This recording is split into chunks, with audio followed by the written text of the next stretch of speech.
Okay, so today I'm making another pedal board, but this one has some pretty interesting requirements. It's for some upcoming fly gigs where I have to be completely self-contained, which means that the board has to have onboard amp and cab simulation, and because of the weight restrictions with flying, it has to all fit on a Pedaltrain Nano Plus. This is going to be interesting.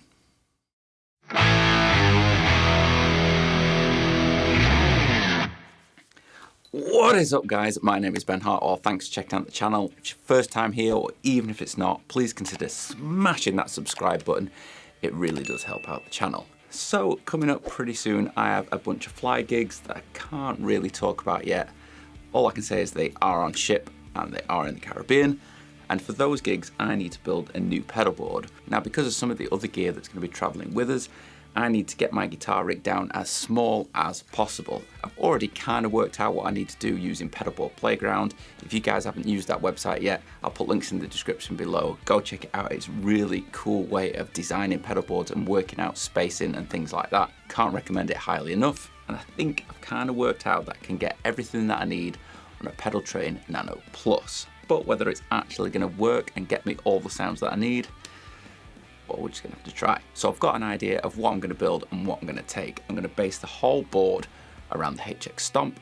I have done a couple of gigs where I've used the HX Stomp as my main sound and I've been pretty happy with it. So I'm not really too concerned about using the HX Stomp as the main source for the sounds on this board. Also know that I need to run wireless for these gigs, so I'm going to be taking the Relay G50. Then what I want to do is take the power supply off the bigger board that I use with my SLO, which is a Strymon Zoomer. I do know that this power supply is overkill for a board of this size, but this power supply will allow me to power the HX Stomp, and it supplies enough power for the wireless, while still having plenty left over for the other pedals that I'm going to include on this board. Speaking of other pedals, one that I definitely know I need is my wah pedal. I did consider trying to get something smaller, like one of the Dunlop mini wah pedals or something like that, but I really like this custom audio wah pedal, and I really like the feel of the treadle on this pedal. And the way that a treadle feels can be quite drastically different between wah pedals, so I just want to stick with something that I'm used to and I know how it sounds. So that takes up the bulk of the room on the pedal board. I'm not even going to be able to fit the wah on the board. It's going to have to go separate on the side, but that's not too big of an issue really. And as I'm only playing on a few songs through these gigs and I only need a few specific sounds, that would actually do for this pedal board. But I'm going to go a stage further and add a few mini pedals to this board, just so if I need to get extra sounds or if I need to do more in some of these shows, I've got the option to do it. And the three pedals that I'm going to try and add are the Tumnus, just so I've got an extra stage of gain if I need it, the SP compressor from Exotic. These gigs are going to be direct to front of house, so having a compressor first in the chain when using a modeler really helps make it feel more like a real amp, and it helps give you that extra sustain that you're often lacking when using a modeler. I'm also going to try and get the mini tuner on there, just because I'm going to be running the HX Stomp in snapshot mode, so I need all three buttons to be my snapshots. So I don't want to be having to bend down and press the two buttons to get to the tuner on the HX Stomp. So I'm going to try and get a space there for a dedicated tuner, and it also will mean that it'll act as a mute. So that's everything that I'm going to take. Let's try and put it all together.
It was at this moment that he knew. He f***ed up.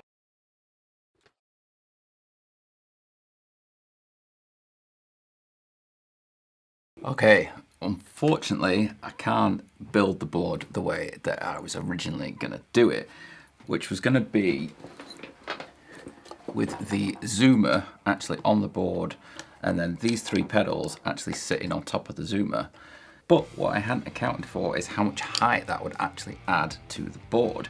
And with the pedals sitting on top of the zoomer and the depth of the pedal board itself, it doesn't actually fit into the pedal board case. So after a load of trying, I've resigned myself to the fact that the zoomer is going to have to live off board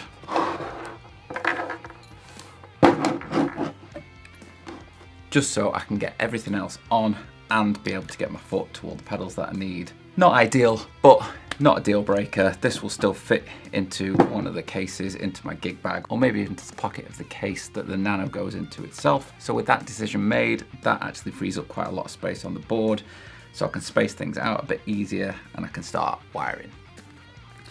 So I got myself a bunch of extra Megami cables. These are the flat or pancake style connectors. I needed these so that they'll fit in small gaps between these pedals. I've had a couple of these patch cables that I've used for a long time going to my off-board wah. I've been really impressed with them. The sound from them has been great and I really like the form factor, so I just picked up a bunch more from Amazon. And I got a current doubler from Voodoo Labs, which will work with my Striving Zoomer to double the current from 2 outputs, so that I can power the HX Stomp with a single cable. So now I've got everything I need and the layout is sorted. I can cable the whole thing up.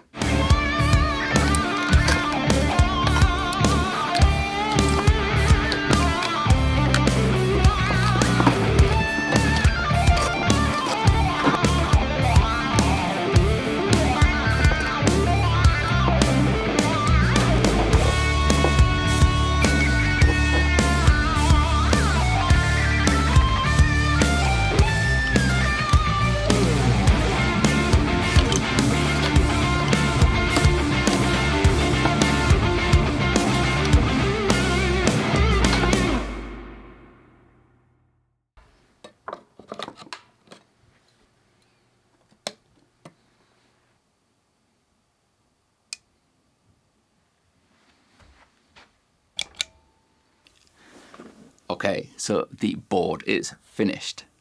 Want to hear how it sounds?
Okay, so it's been about a week since I finished the pedal board.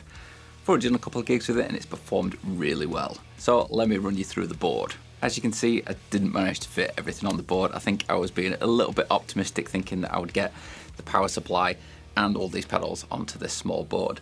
But the way that I've managed to do it still keeps the size down. I can get everything into one bag apart from the wah, which I knew wasn't going to fit in there anyway, and it's still quite a manageable footprint whilst being able to do all the things that I needed to do and being powered by a single IAC cable. So let's run through the signal flow. Guitar comes from the wireless pack on the guitar into the G50. That is then going out to the custom audio electronics for a full wah. That's then going back under the board and into the SP compressor. That's going into the tumnus. I've got the Polytune 2 after the tumnus, so that can mute any noise coming from the tumnus.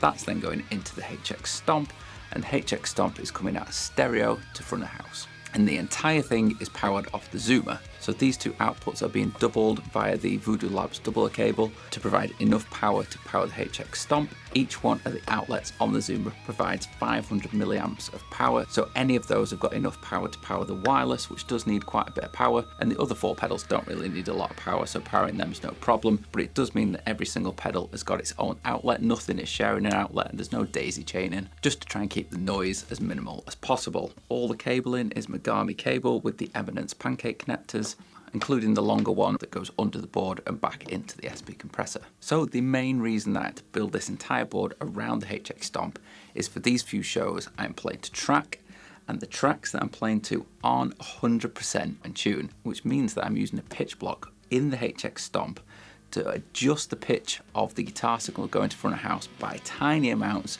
just to line up with the pitch of each of the individual tracks. So for example, the first track I needed to pitch down by 12 cents, the next track I had to pitch up by 12 cents, and the last track is actually disengaging it altogether because that track is actually in tune. It's just one of those weird things that you sometimes have to deal with. Originally when I was learning the songs, I was playing along and I was like, this sounds ever so slightly out of tune, something's not right here, and I was thinking it was my guitar, have I not tuned correctly or something? And eventually what I managed to work out was each of the tracks is ever so slightly not in tune.